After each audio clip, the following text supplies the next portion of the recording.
fédéral, c'est sur une base volontaire par les demandeurs d'asile et sur une base volontaire par les autres provinces.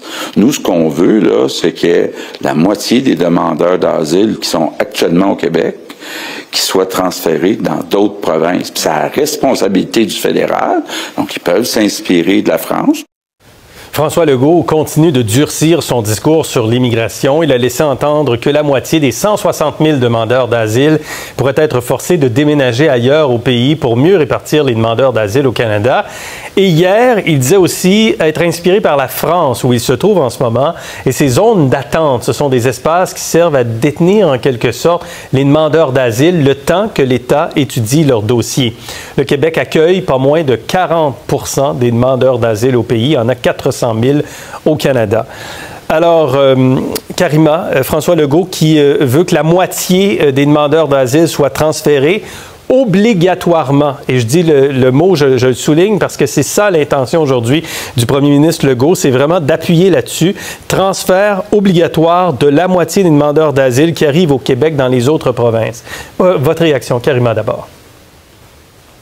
Bien, c'est que quand il dit obligatoirement, c'est sûr qu'il y a des enjeux en ce moment de quelle façon il veut faire ça, donc sur la technique. Sur le fond, il pose un vrai diagnostic.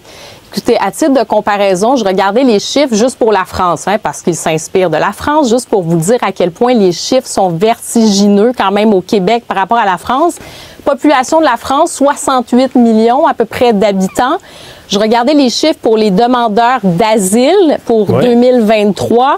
167 000 demandeurs d'asile. Ils ont délivré à peu près 2,5 millions de visas. Ça, c'est autre chose. Mais juste pour les demandeurs d'asile comme tels, ce qui a été chiffré, c'est 167 000. Je me parle pour la France. On est au Québec. 8 millions d'habitants, 9 millions maintenant d'habitants. Et en l'espace d'une année, on est à plus de 160 000 demandeurs d'asile. Et presque 40-45 % se concentrent au Québec. Donc, la répartition, c'est pas juste une espèce de lubie, ça devient aussi un enjeu qui est très important. Et la question de la répartition des demandeurs d'asile, ça se fait en Europe. Il y a eu un pacte asile et migration avec les différents pays européens pour soulager, par exemple, l'Italie, la Grèce, qui reçoivent beaucoup de demandeurs d'asile, des migrants aussi qui arrivent par bateau, par la Méditerranée, chose qui est différente au Canada et au Québec. Mais tout ça pour dire que le mécanisme de répartition, il y a des pays qui l'ont signé pour répartir les demandeurs d'asile à travers l'Europe, à travers les différents pays.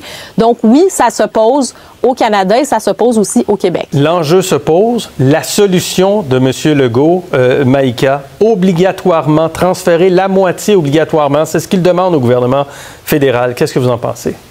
Bien, je pense que Karima a un bon point, c'est-à-dire il y a deux débats. Il y a le débat sur est-ce que le Québec fait sa part en ce qui a trait à l'accueil des demandeurs d'asile? Tout à fait, plus que sa part. On a effectivement 40 % des demandeurs, alors qu'on est 22 % de la population canadienne. L'autre débat, c'est le Québec propose de faire une méthode coercitive, d'envoyer les gens sans leur consentement dans d'autres provinces et par ailleurs sans le consentement des provinces non plus. Et de l'autre côté, le Canada dit non, on doit avoir un programme avec un consentement éclairé, une relocalisation volontaire. Selon le gouvernement fédéral, ça permettrait de relocaliser l'entièreté des gens qui sont au-delà du 22 % de la population, donc pour qu'on accueille seulement notre poids démographique, selon notre poids démographique. Mais je pense que le point est intéressant parce que c'est vraiment, si on parlait des travailleurs temporaires, par exemple, ou des migrants économiques comme mon père l'a été, on peut dire à l'entrée, vous avez des visas, vous avez des ententes, vous devez aller dans tel ou tel endroit, sinon vous n'entrez pas. Ça, c'est quelque chose. Mais les demandeurs d'asile, on a signé des traités en droit international qui fait qu'une fois qu'ils sont sur le territoire, ben c'est là où ça devient coercitif.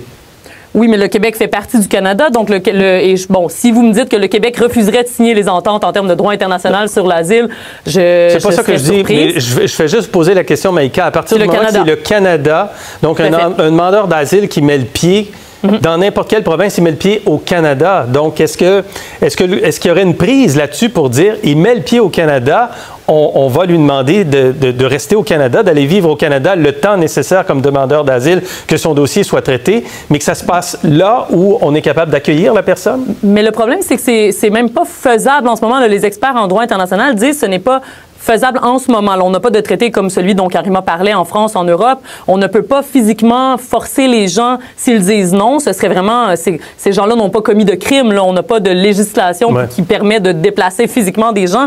Puis souvent, les demandeurs d'asile arrivent à un endroit où il y a déjà de la famille, ils parlent le français, ils ont des connexions. C'est rare que tu arrives à un endroit vraiment là, en ne sachant pas du tout où tu arrives. Finalement, s'ils voulaient aller à Toronto, ils iraient à Toronto. Émilie, vous en pensez quoi? Parce qu'il y a cette question du transfert des demandeurs d'asile qui arrivent au Québec, mais il y a également l'inspiration de la France, c'est aussi ce qu'on appelle ces zones d'attente, des espaces où il y a des services pour les demandeurs d'asile en attendant que